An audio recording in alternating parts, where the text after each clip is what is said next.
నమస్తే, welcome to one TV news.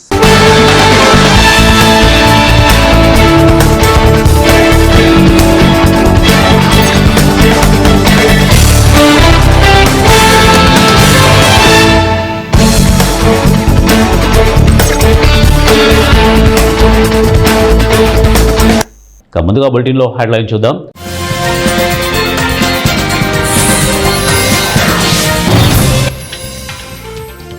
బాధ నుంచి బయటకు రండి, ప్రతిపక్షాలకు ప్రధాని కీలక సూచన.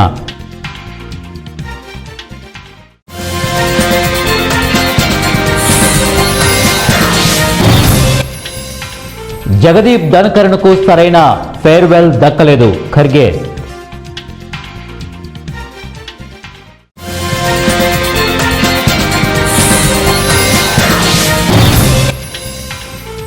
వైసీపీ హయాంలో అభివృద్ధి సున్నా, మంత్రి నిమ్మల రామానాయుడు. అనారోగ్య కారణాల వల్ల రాజ్యసభ మాజీ చైర్మన్ జగదీప్ ధన్కర్ తన పదవికి అకస్మాత్తుగా రాజీనామా చేసిన విషయం తెలిసిందే. అయితే ఆ అంశాన్ని ఇవాళ రాజ్యసభ ఎంపీ మల్లికార్జున ఖర్గే లేవనెత్తారు.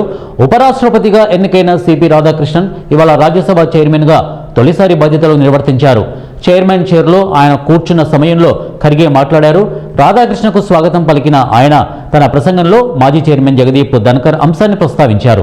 జగదీప్ ధన్కర్కు సరైన రీతిలో ఫేర్వెల్ దక్కలేదని, దీని పట్ల బాధగా ఉందని ఖర్గే అన్నారు. ధన్కర్ ఆరోగ్యకరమైన జీవితాన్ని గడపాలని కోరారు.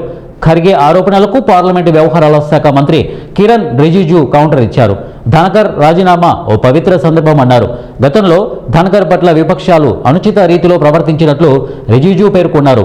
ప్రతిపక్ష నేత ఈ సమయంలో ఎందుకు ఆ అంశాన్ని ప్రస్తావించారని అడిగారు. మాజీ ఉపరాష్ట్రపతిని తమ భాషతో అవమానించారని అన్నారు.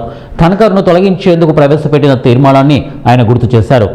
ఆ విషయాన్ని తామేమీ మర్చిపోమని రిజిజు అన్నారు. ధన్కర్ రాజీనామా గురించి మాట్లాడవద్దు అని, ఇక చైర్ హుందాతనాన్ని ఎంతగా దిగజార్చారో తెలుసుకోవాలని అన్నారు. ప్రజాస్వామ్యాన్ని ప్రతి ఒక్కరిని గౌరవించాలని, ఇది చాలా దురదృష్టకరమని అన్నారు.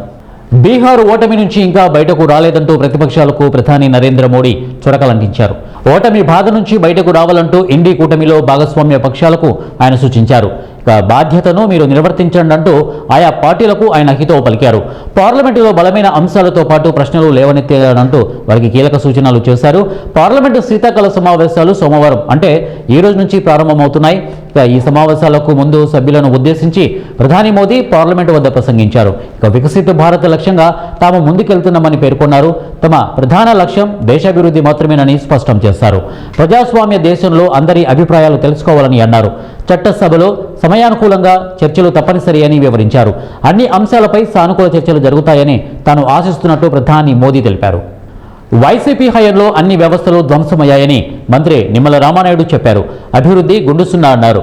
ఆదివారం పశ్చిమ గోదావరి జిల్లా నరసాపురం మండలం పిఎం లంక వద్ద 12.50 కోట్లతో నల్లి క్రీక్ తవ్వకం పనులకు ఎమ్మెల్యే నాయకర్తో కలిసి ఆయన శంకుస్థాపన చేశారు. ఉప్పుటేరులోకి వెళ్లి నల్లి క్రీక్ పాయను పరిశీలించారు. ఈ సందర్భంగా మంత్రి నిమ్మల మాట్లాడుతూ వైసీపీ హయాంలో ఇరిగేషన్ వ్యవస్థ నిర్వీర్యమైందని అన్నారు. డ్రైనేజీలు, కాల్వల పూడికతీత పనులు చేపట్టకపోవడం వల్ల రైతులు సాగుకు దూరం అయ్యారని చెప్పారు. కూటమి అధికారంలోకి రాగానే వీటన్నింటినీ గాడిలో పెడుతోందని అన్నారు. ఇటు శ్రీశైలం డ్యాము వద్ద ధ్వంసమైన ఫ్లంజ్ పూల్ సైడ్ వాల్ నిర్మాణానికి 200 కోట్లు, ధవళేశ్వరం బ్యారేజ్ ఆధునీకరణకు పనులకు 150 కోట్లు, తుంగభద్ర గేటు మరమ్మతులకు 54 కోట్లు కేటాయించామని తెలిపారు. రానున్న రోజుల్లో పెండింగ్ పనులకు దశల వారీగా నిధులు కేటాయించి పూర్తి చేస్తామని చెప్పారు. ప్రపంచ ఎయిడ్స్ డే సందర్భంగా అనంతపురం జిల్లా రాయదుర్గం పట్టణంలో అవగాహన ర్యాలీ నిర్వహించారు. ఈ ర్యాలీకి విద్యార్థులు, ఎన్ఎస్ఎస్ వాలంటీర్లు, వైద్య సిబ్బంది, సామాజిక కార్యకర్తలు పెద్ద సంఖ్యలో పాల్గొన్నారు. ఎయిడ్స్ పై ప్రజల్లో అపోహలను తొలగించి సురక్షిత జీవన విధానాలు అలవర్చుకోవాల్సిన అవసరాన్ని వారు తెలియజేశారు. ప్లకార్డులతో భయపడొద్దు, సమాచారం తెలుసుకోండి, టెస్టింగ్ చేసుకోండి, ఆరోగ్యంగా ఉండండి వంటి నినాదాలతో వారు ప్రజల్లో చైతన్యం కలిగించారు. ఈ సందర్భంగా వైద్యులు మాట్లాడుతూ ఎయిడ్స్ నివారణకు అవగాహనే ప్రధాన ఆయుధమని, అవసరమైతే ఉచిత పరీక్షలు, చికిత్సా సేవలను వినియోగించుకోవాలని సూచించారు.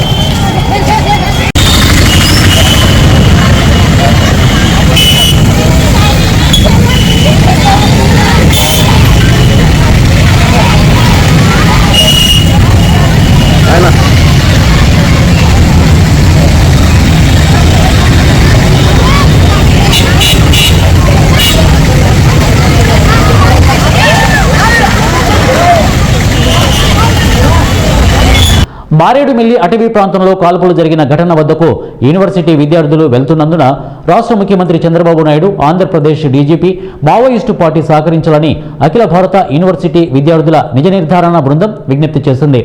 ఈ మేరకు ఉస్మానియా యూనివర్సిటీ ఆర్ట్స్ కాలేజీ వద్ద ఏర్పాటు చేసిన మీడియా సమావేశంలో ఈ బృందం ప్రతినిధులు బట్టు వెంకటేశ్వర్లు లెనిన్ మాట్లాడుతూ దేశవ్యాప్తంగా హక్కుల సంఘాలు, పౌర ప్రజా సంఘాలు ఇది బూటకపు ఎన్కౌంటర్ అని ఆరోపిస్తున్నప్పటికీ ఆంధ్రప్రదేశ్ రాష్ట్ర ప్రభుత్వం నుంచి ఎటువంటి అధికారిక ప్రకటన రాకపోవడం పెను అనుమానాలకు తావిస్తోందని తెలిపారు.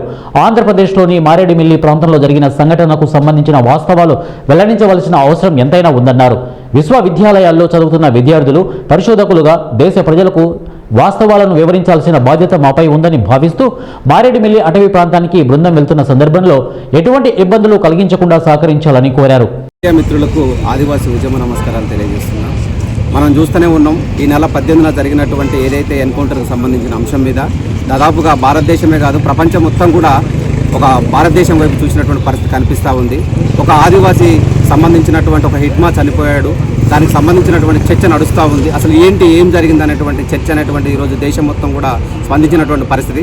ప్రతి స్పందించేటువంటి గుణం కలిగినటువంటి యూనివర్సిటీ ఉస్మానియా యూనివర్సిటీ కాబట్టి ఇలా యూనివర్సిటీ వేదికగా అన్ని విద్యార్థి సంఘాలతో పాటుగా అలాగే వివిధ దేశంలో ఉన్నటువంటి అన్ని యూనివర్సిటీల విద్యార్థులతో కలిసి ఒక నిజ నిర్ధారణ బృందంగా ఏర్పడి ఏదైతే వాస్తవాలు పోలీసు యంత్రాంగం కావచ్చు, అదే మావోయిస్టు పార్టీకి సంబంధించినటువంటి వాళ్ళు కావచ్చు, ఎవరైనా సరే చనిపోయినటువంటి వాళ్ళు ఎవరైతే ఉన్నారో వాళ్ళ బాధిత కుటుంబాలు, ఇటు పోలీసులు కావచ్చు, ఇటు మావోయిస్టు పార్టీకి సంబంధించినటువంటి వాళ్ళు కావచ్చు, ఎవరినైనా సరే వాస్తవాలు అనేటువంటి సమాజానికి తెలియాల్సినటువంటి బాధ్యత ఉంది. కాబట్టి తెలియజేసేటువంటి బాధ్యతాయుతంగా గతంలో ఏఓబీలో జరిగినప్పుడు ఇదే యూనివర్సిటీ నుంచి వెళ్ళినటువంటి చరిత్ర కలిగినటువంటి యూనివర్సిటీ ఉన్నది కాబట్టి అందులో భాగంగానే ఇప్పుడున్నటువంటి పరిస్థితిని కూడా ఇప్పటి వరకు పాలసముద్రం పంచాయతీలో అన్ని సమస్యలను పరిష్కరిస్తామని ప్రభుత్వ whip GD Nellore MLA doctor VM Thomas అన్నారు.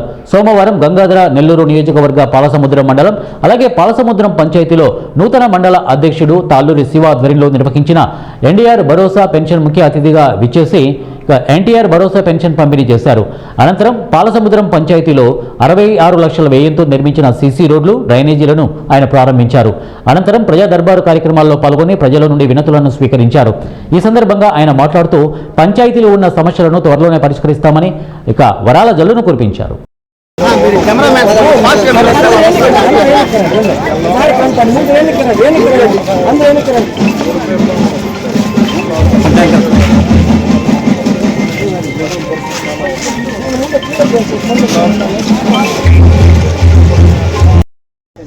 అందరికీ నమస్కారం. ఈరోజు ముఖ్యమంత్రి ఆదేశాల మేరకు 1వ తేదీ అయితే ప్రతి నియోజకవర్గంలో ఎమ్మెల్యే అదేవిధంగా లోకల్లో ఉండే అందరూ కూడా ఎంపీటీసీ, జెడ్పీటీసీ అదేవిధంగా యూనిట్, బూత్, క్లస్టర్ వీళ్ళందరూ కూడా వెళ్ళి పెన్షన్ ఇవ్వాలని చెప్పేసి ముఖ్యమంత్రి గారు ఆల్రెడీ సూచన ఇవ్వడం జరిగింది. అందులో ఒక భాగంగా ఈరోజు నేను పాలసముద్రం మండలంలో పాలసముద్రం హరిజనవాడలో ఈరోజు డోర్ టు డోర్ వెళ్ళి వాళ్ళకి పెన్షన్ ఇవ్వడం జరిగింది. ఇదే ఊర్లో మనం పాలసముద్రం మండలంలో కొన్ని సీసీ రోడ్లు కూడా ఈరోజు ప్రారంభించాము. పాలసముద్రం హరిజనవాడ హౌసింగ్లో సీసీ రోడ్లు 19.50 అంటే సుమారుగా 20 లక్షలకి మనం సీసీ రోడ్డు ఇచ్చి అప్రూవ్ చేసి దాన్ని ఈరోజు ఓపెన్ చేసి ఇక్కడ మనం శిలాఫలకం కూడా ఓపెన్ చేయడం జరిగింది. అదేవిధంగా పాలసముద్రం హరిజనవాడ డ్రైన్ సుమారుగా 10 కోట్లకు ఆడ కూడా రెడీ అయింది. ఈరోజే అది కూడా ఓపెన్ చేస్తున్నాము. అదేవిధంగా సీసీ రోడ్డు అయ్యప్పరాజు కండ్రిగా ఎస్కేఆర్పురంలో కూడా 28. ఖమ్మం జిల్లా కేంద్రంలో సిపిఐ ఎంఎల్ న్యూ డెమోక్రసీ జిల్లా కార్యాలయం నందు ఐఎఫ్టియు ఆధ్వర్యంలో తెలంగాణ ప్రోగ్రెసివ్ భవన్ నిర్మాణ కార్మిక సంఘం జిల్లా కమిటీ సమావేశం కుంట్ల సతీష్ అధ్యక్షత నిర్వహించారు. ఈ సమావేశానికి ముఖ్య అతిథిగా ఆ సంఘం జిల్లా ప్రధాన కార్యదర్శి గుగులోతో పటేల్ పాల్గొని మాట్లాడుతూ తెలంగాణ రాష్ట్ర ప్రభుత్వం సంక్షేమ బోర్డు నిధులను ప్రైవేటు సంస్థకు అప్పజెప్పడం సరికాదని, కార్మికులు ప్రమాదవశాత్తు 15 అడుగుల నుంచి కిందపడి ప్రమాదం జరిగితే బోర్డు నిధులు వర్తించవని తెచ్చిన నిబంధనను వెనక్కి తీసుకోవాలని, బోర్డులో ఉన్న చట్టాల ప్రకారం అడ్డాలు ఏర్పాటు చేయాలని అన్నారు. అడ్డాలపై షెడ్లను మరియు మంచినీటి సౌకర్యం, మరుగుదొడ్లు నిర్మించాలని, 59 సంవత్సరాలు దాటిన కార్మికులకు నెలకు 6,000 పెన్షన్ సౌకర్యం కల్పించాలని డిమాండ్ చేశారు. అలాగే కేంద్ర ప్రభుత్వం అభివృద్ధి చేస్తామని మూడవసారి అధికారంలోకి వచ్చింది, కానీ ఈ దేశంలో 40% మంది మరుగుదొడ్లు లేక బహిరంగ ప్రదేశానికి వెళ్తున్నారు. అలాగే 80% మంది కంట్రోల్ బియ్యంపై ఆధారపడుతూ జీవిస్తున్నారు అని ఆవేదన వ్యక్తం చేస్తున్నారు. నా పేరు గుగులోత్ పటేల్, భవన నిర్మాణ కార్మిక సంఘం జిల్లా ప్రధాన కార్యదర్శి. ఈరోజు ఖమ్మం జిల్లా కేంద్రంలో సిపిఐఎంఎల్ న్యూ డెమోక్రసీ జిల్లా కార్యాలయంలో ఐఎఫ్టి ఆధ్వర్యంలో భవన నిర్మాణ కార్మికుల సంఘం జిల్లా కమిటీ సమావేశం నిర్వహించారు. ఈ సమావేశం కుంట్ల సతీష్ అధ్యక్షన నిర్వహించారు.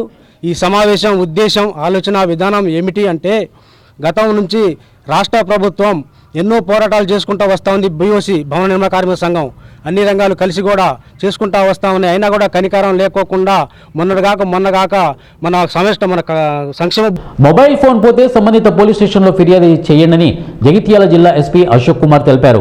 జిల్లా వ్యాప్తంగా చోరీకి గురైన 28 లక్షల విలువ గల 136 మొబైల్లు బాధితులకు అందజేశారు.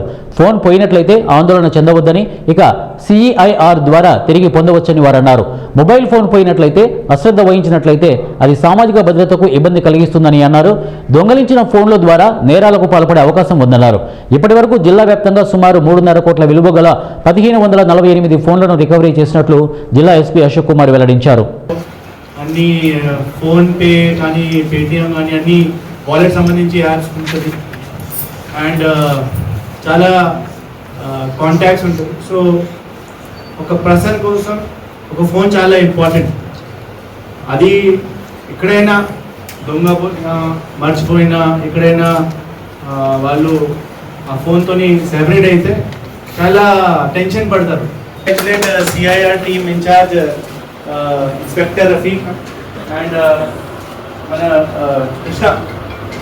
Krishna RSI Krishna and other officer. Cyber crime ఇప్పుడు ఎక్కువ మనకి మెయిన్ ఛాలెంజ్ వస్తుంది, ఈ ఫోన్తోనే వస్తుంది ఇది. సో దీంతో జాగ్రత్తగా ఉండండి. జయశంకర్ భూపాలపల్లి జిల్లా న్యాయ సేవాధికార సంస్థ మరియు వైద్య ఆరోగ్య శాఖ సంయుక్త ఆధ్వర్యంలో ప్రపంచ ఎయిడ్స్ వ్యతిరేక దినోత్సవాన్ని ఘనంగా నిర్వహించారు. జిల్లా కేంద్రంలోని ప్రాథమిక ఆరోగ్య కేంద్రం నుంచి ర్యాలీ నిర్వహించారు. అనంతరం మున్సిపల్ కమిషనర్ కార్యాలయంలో కాన్ఫరెన్స్ హాల్లో సమావేశం నిర్వహించారు. ఈ సమావేశానికి జిల్లా అడిషనల్ జూనియర్ సివిల్ జడ్జి శ్రీమతి జి అఖిల ముఖ్య అతిథిగా ఈ కార్యక్రమంలో పాల్గొన్నారు. ఈ సందర్భంగా జిల్లా అడిషనల్ జూనియర్ సివిల్ జడ్జి అఖిల మాట్లాడుతూ ఎయిడ్స్ పట్ల ప్రజల్లో చాలా అవగాహన పెరిగిందని అన్నారు. వైద్య ఆరోగ్య శాఖ అధికారులు, సిబ్బంది క్షేత్రస్థాయిలో నిరంతరం ఎయిడ్స్ నివారణకై వివిధ రకాలైనటువంటి కార్యక్రమాలు నిర్వహించడం అభినందనీయమని వారు తెలియజేశారు. ఈ కార్యక్రమంలో జిల్లా వైద్య ఆరోగ్య శాఖ అధికారి CH Madhusudan, municipal commissioner Uday Kumar, Indian medical association president doctor Kiran Kumar, chief legal aid defence counsel Shri Pushpala Srinivas తదితరులు ఈ కార్యక్రమంలో పాల్గొన్నారు. Quite reduced as per the census of what the other panels officers reported. They are looking at it, and they, despite having various virus like corona or other cancer kuda equal ga spread outuna severe idigane chustunamu, and because of that people are not coming it out and telling that జర్నలిస్టుల సమస్యల పరిష్కారం కోసం ఈ నెల 3వ తేదీన హైదరాబాద్లోని మోసప్ tank వద్ద గల రాష్ట్ర సమాచార కార్యాలయం ముందు జరిగే మహాధర్నాలో భాగంగా జయశంకర్ భూపాలపల్లి జిల్లా కేంద్రంలో మహాధర్నా పోస్టర్ను ఆవిష్కరించినట్లు TUWJ జిల్లా ప్రధాన కార్యదర్శి సామంతుల శ్యామ్, రాష్ట్ర హెల్త్ సెక్రటరీ సామాల శ్రీనివాసులు తెలిపారు.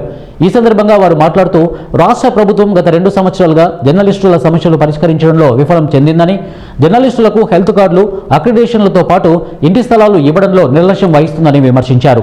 ఈ నేపథ్యంలో ఈ నెల 3వ తేదీన TUWJ యూనియన్ ఆధ్వర్యంలో జరిగే మహాధర్నాలో జయశంకర్ భూపాలపల్లి జిల్లా వ్యాప్తంగా ఉన్న జర్నలిస్టులు పాల్గొని విజయవంతం చేయాలని వారు అన్నారు. ఈ కార్యక్రమంలో రాష్ట్ర ఈసీ మెంబర్ ఏటా వీరభద్రస్వామి, జిల్లా కమిటీ సభ్యులు పాల్గొన్నారు. ఈ నెల 3వ తారీఖు నాడు హైదరాబాద్లో జరిగే జర్నలిస్టుల మహాధర్నాకు ఈ 33 జిల్లాల నుండి జర్నలిస్టులు అందరూ హాజరు కావాలని చెప్పేసి మేము కోరుతా ఉన్నాం. ఏదైతే జర్నలిస్టులకు ఇవ్వాల్సినటువంటి అక్రిడేషన్ కార్డులు జాప్యంలో కాంగ్రెస్ ప్రభుత్వం విఫలమైంది, అలాగే జర్నలిస్టులకు ఇవ్వాల్సినటువంటి ఇళ్ల స్థలాలు ఇవ్వడంలో విఫలం చెందింది. కావున ఈ సమస్యలపై మనం వెంటనే పరిష్కరించేందుకు ఈ నెల 3వ తారీఖు నాడు మసాబ్ ట్యాంకు DPRO కార్యాలయం ముందు మహాధర్నా చేపట్టడం జరుగుతూ ఉన్నది. ఇప్పటికైనా రాష్ట్ర ప్రభుత్వం మొండి వైఖరిని వీడి ఆ జర్నలిస్టుల సమస్యలపై పరిష్కరించాలని కోరుచున్నాం. జయశంకర్ భూపాలపల్లి జిల్లా అడవి ముత్తారం మండలం రెడ్డిపల్లి గ్రామంలో పెద్ద మొత్తంలో గ్రామానికి చెందిన వ్యక్తులు గుడుంబ తయారు చేసి చుట్టుపక్కల గ్రామాలకు సరఫరా చేస్తున్నారనే సమాచారంతో అడవి ముత్తారం ఎస్ఐ మహేందర్ కుమార్ ఆధ్వర్యంలో రెడ్డిపల్లి గ్రామంలో సోదా నిర్వహించి సుమారు 251 లీటర్ల గుడుంబాను స్వాధీనం పరుచుకుని 5,500 లీటర్ల వైట్ షుగర్ వాష్ను ధ్వంసం చేశారు. రెడ్డిపల్లి గ్రామానికి చెందిన 12 మంది వ్యక్తులపైన కేసు నమోదు చేశారు.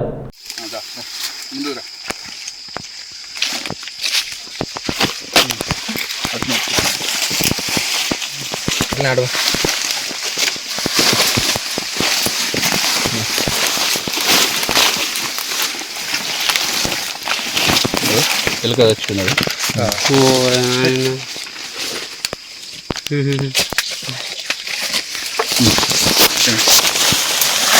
అది చిన్నది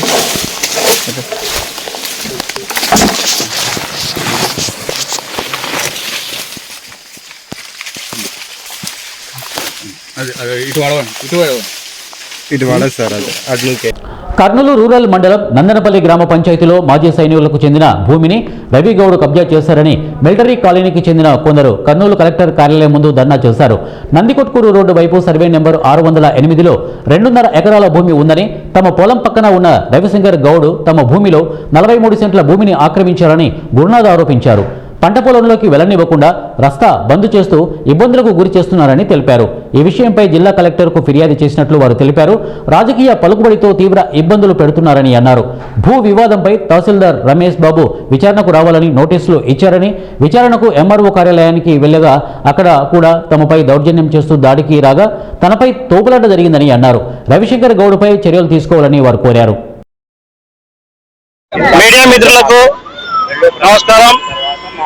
మాది కర్నూలు మండలం నందనపల్లి పంచాయతీ మిలిటరీ కాలనీ గ్రామం. మాకు నందికొట్కూరు రోడ్లో 608 సర్వే నెంబర్లో మాకు 2.5 ఎకరా భూమి ఉంది. మా పక్కనే రవిశంకర్ గౌడ్ అనే వ్యక్తి ఉన్నాడు. ఆయన మా పొలంని సుమారు 43 సెంట్ల భూమిని ఆక్రమించినాడు. మేము ఎస్సీ కులం చెందిన మాదిగ కులస్తులము.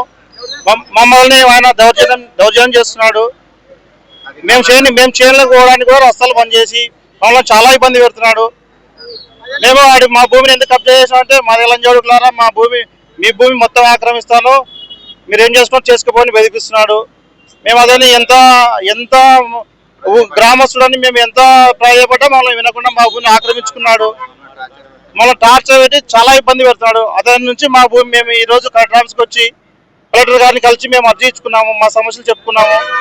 అతని నుంచి మమ్మల్ని కాపాడాలని కలెక్టర్ గారికి కూడా మేము చెప్పుకున్నాము. ఆయన భూ అక్రమం చేసుకున్నాడు. మాది 43 సెంట్లు. ఆయన నుంచి మేము ఎన్నిసార్లు అయినా కూడా మమ్మల్ని దౌర్జన్యం చేస్తున్నాడు. ఎక్కడ పోయినా రాజకీయ పలుకుబడితో మమ్మల్ని ఇబ్బంది పెడుతున్నాడు.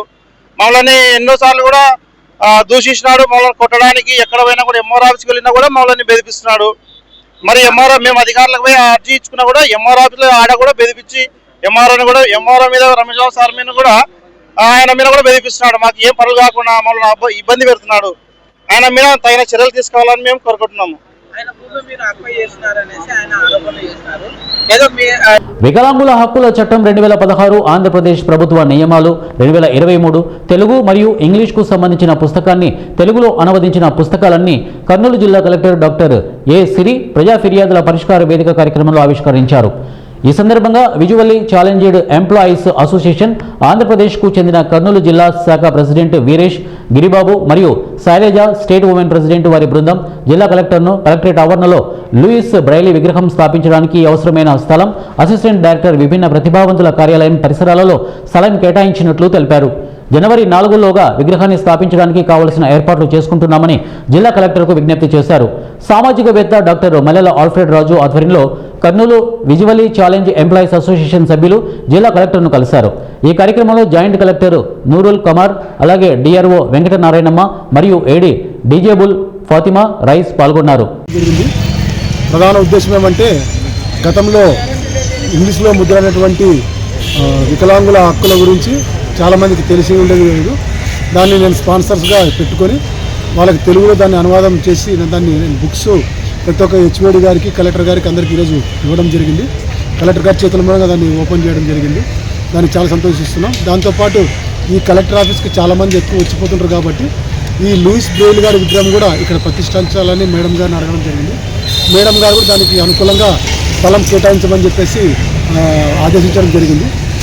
వారి ఆదేశాల మేరకు స్థలం మీద కలెక్టర్ ఆఫీసులో ఇస్తే నా సొంత ఖర్చులతో లూయిస్ బ్రెయిల్ గారి విగ్రహం కూడా ఇక్కడ ప్రతిష్ఠించడం సిద్ధంగా ఉన్నాను.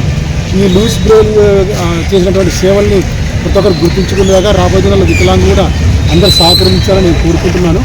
ఇక ఆంధ్రప్రదేశ్లో అయితే తెలంగాణలో లక్షల మంది విజువల్ ఛాలెంజ్ అంటే కన్ను లేని వాళ్ళు ఎంప్లాయీస్ చాలామంది ఉన్నారు. వాళ్ళకి చట్టపరంగా ఎన్నో మేలు జరగాలని నేను ఆశిస్తున్నాను. నేను రాష్ట్ర వికలాంగుల గౌరవాధ్యక్షుడు మల్లెలాల్పేట. గ్యాస్ ఇవ్వకుండా గ్యాస్పై వంట చేయడం అనడం ఎంతవరకు సమంజసమని ఏపీ మధ్యాహ్న భోజన పథకం కార్మికుల సంఘం జిల్లా కార్యదర్శి బొత్స సుధారాణి అన్నారు. మధ్యాహ్న భోజన పథక కార్మికులు సోమవారం కలెక్టరేట్ ఎదుట ధర్నా నిర్వహించారు. ఈ సందర్భంగా సుధారాణి మాట్లాడుతూ జీతాలు 3,000 నుంచి 10,000 వరకు పెంచాలని డిమాండ్ చేశారు. ఇక మెనూ ఛార్జీలు 20 రూపాయలు పెంచాలని అన్నారు. ఇక పెండింగ్ బిల్లుల అరియర్స్ చెల్లించాలని కోరారు.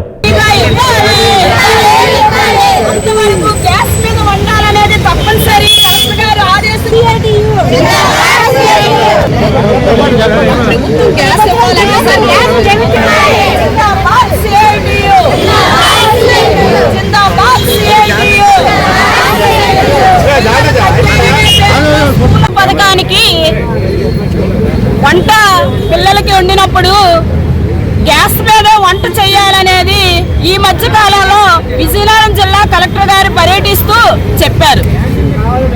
కలెక్టర్ గారికి మేము ఒకటే అడగదలుచుకున్నాం, ఈ ప్రభుత్వానికి కూడా మీరు ఇస్తున్న 6 రూపాయలకి పప్పు రేట్ ఎంత ఉంది, నూనె రేట్ ఎంత ఉంది, ఉప్పు రేట్ ఎంత ఉంది, అందులో వాడుతున్న పోపులు, ఆకుకూరలు ఇవన్నీ కొనడానికి 6 రూపాయలు ఏం సరిపోద్దని మేము ఈ ప్రభుత్వాన్ని అడుగుతున్నాం.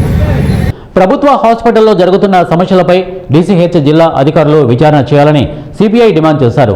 కడప జిల్లా బద్వేలు పట్టణంలో సీమాంక్ ప్రభుత్వ హాస్పిటల్లో వైద్యులు మందుల కొరత తీర్చి మెరుగైన వైద్యం ప్రజలకు అందించాలని సిపిఐ ఏరియా కార్యదర్శి పిడుగు మస్తాన్, పట్టణ కార్యదర్శి బాలు వారి బృందంతో పరిశీలన చేశారు. ఈ సందర్భంగా సిపిఐ నాయకులు మాట్లాడుతూ బద్వేలు టౌన్లో ప్రభుత్వ హాస్పిటల్లో 6 మంది వైద్యులు కొరత ఉందని అన్నారు. ప్రధానమైన డాక్టర్లు, గైనకాలజిస్టు, చిన్నపిల్లల డాక్టర్, జనరల్ మెడిసిన్ డాక్టర్కు సంబంధించిన విభాగాల్లో కొరత ఉండటం వల్ల ప్రభుత్వ హాస్పిటల్లో డెలివరీ కేసులు చూడాలన్నా, గర్భిణీ స్త్రీలకు వైద్యం అందించాలన్నా ప్రస్తుతం ఉన్న వైద్యులు ఇబ్బందులు పడుతున్నారని అన్నారు. ప్రసూతి డాక్టర్ డెలివరీ సెలవుల్లో ఉన్నందున మరో డాక్టర్ నియమించడం జరిగింది, కానీ ఇంకా వైద్యం అందించేందుకు హాస్పిటల్లో రాలేదని ప్రభుత్వ వైద్యులు తెలిపారు. మరోపక్క ప్రభుత్వ హాస్పిటల్లో అన్ని రకాల వైద్య సేవలు ఉన్నప్పటికీ అవి చూసే డాక్టర్లు స్పందించకపోవడంతో ప్రైవేటు హాస్పిటల్లో ప్రతి చిన్నదానికి టెస్టుల రూపంలో వేల రూపాయలు పేద ప్రజలను ముక్కుపిండి వసూలు చేస్తున్నారని వారు తెలియజేశారు. ఈరోజు భారత కమ్యూనిస్ట్ పార్టీ సిపిఐ పట్టణ సమితి ఆధ్వర్యంలో ప్రభుత్వ హాస్పిటల్ పర్యటన చేయడం జరిగింది. ఈ హాస్పిటల్లో అనేక రకాల ఆరోపణలు, ఉదాంతాలు రావడం జరిగింది. దాని భాగంగానే ఈరోజు భారత కమ్యూనిస్ట్ పార్టీ నేతృత్వంతో ఇక్కడ పరిశీలించి ఇక్కడ వైద్యులను, డాక్టర్ గారిని కూడా మొత్తం అన్ని వివరాలు అడగడం జరిగింది. ఆయన వివరాలు ఇవ్వడంలో భాగంగా ఇప్పటికీ 4 డాక్టర్ల కొలత ఉన్నది. ప్రధానమైన డాక్టర్లు చిన్నపిల్లల డాక్టరు, గైనకాలజిస్ట్ డాక్టరు, మహిళా డాక్టరు ఆమె డెలివరీకి ఇంటి దగ్గర ఉండడం వల్ల ఈ ప్రధాన సమస్య ఉందని చెప్పి అని అంటుండ్రు. కుటుంబ నియంత్రణ ఆపరేషన్కి సంబంధించిన దాంట్లో కూడా ఇక్కడ ఏ ఒక్కటి కూడా జరగడం లేదు. ఈ బద్వేలు నియోజకవర్గంలో ఏ ఒక్క హాస్పిటల్లో కూడా కుటుంబ నియంత్రణ ఆపరేషన్లు కూడా జరగడం లేదు. ప్రధానంగా ఏ ఒక్క సమస్య వచ్చినా కానీ ప్రైవేట్ హాస్పిటల్కి వెళ్ళి వేల రూపాయలు ఖర్చు పెట్టుకోవాల్సిన పరిస్థితి నెలకొంటుంది. అదే కాకుండా ఇక్కడికి వస్తే గవర్నమెంట్ హాస్పిటల్లో డెలివరీ కేసులు కూడా సంబంధించిన విషయంలో కూడా రాయలసీమ జిల్లాల అభివృద్ధికి ప్రత్యేక నిధులు కేటాయించాలని డిసెంబర్ 6, 7లలో జరుగుతున్న 9వ రాష్ట్ర మహాసభల వేదిక కాబోతున్నాయని, ఇందుకు జిల్లాలోని ప్రయాణికమంతా పాల్గొని జయప్రదం చేయాలని సిపిఐ ఎంఎల్ లిబరేషన్ జిల్లా ప్రధాన కార్యదర్శి బందెల ఓబయ్య పిలుపునిచ్చారు. సోమవారం స్థానిక భగత్ సింగ్ నగర్లోని ఆ పార్టీ కార్యాలయంలో నియోజకవర్గ స్థాయి ముఖ్య కార్యకర్తల సమావేశంతో పాటు విలేకరుల సమావేశం నిర్వహించారు. ఈ మహాసభలకు సిపిఐ ఎంఎల్ జాతీయ ప్రధాన కార్యదర్శి Dipankar Bhattacharya, CPI ML liberation parliament సభ్యులు సుధామా ప్రసాద్ ముఖ్య అతిథులుగా హాజరవుతున్నారని, కడప నగరంలో జరిగే ర్యాలీ బహిరంగ సభను జయప్రదం చేయాలని పిలుపునిచ్చారు. డిసెంబర్ 6-7 తేదీలలో మన కడప పట్టణంలో సిపిఐ ఎంఎల్ లిబరేషన్ 9వ రాష్ట్ర మహాసభలు అత్యంత ఘనంగా నిర్వహించుకోబోతున్నాం. ఇప్పటికే కడప జిల్లాలో మొత్తం సభకు సంబంధించినటువంటి ఏర్పాట్లన్నీ పూర్తి అయిపోయినాయి. అధికారుల దగ్గర నుండి పర్మిషన్లు తీసుకున్నాం. 350 మంది డెలిగేషన్తో ప్రతినిధుల సభలుగా జరుగుతుంది. అకామిడేషన్కు సంబంధించి మొత్తం హరిత హోటల్లో ఆ రోజు మొత్తం సిపిఎంఎల్ లిబరేషన్ యొక్క కంట్రోల్లోకి తీసుకోబోతున్నాం. అలాగే జిల్లా పరిషత్తులో ప్రతినిధుల సభలు జరపబోతున్నాం. 2 రోజుల పాటు జరుగుతాయి. ఈ సభలకు పార్టీ జాతీయ కార్యదర్శి దీపాంకర్ భట్టాచార్య గారితో పాటు 2 పార్లమెంటు సభ్యులు, అలాగే మొత్తం రాష్ట్రంలో ఉన్నటువంటి రాష్ట్ర కమిటీ సభ్యులు, స్టాండింగ్ కమిటీ మెంబర్స్తో పాటు హాజరవుతున్నారు. వీళ్ళే కాకుండా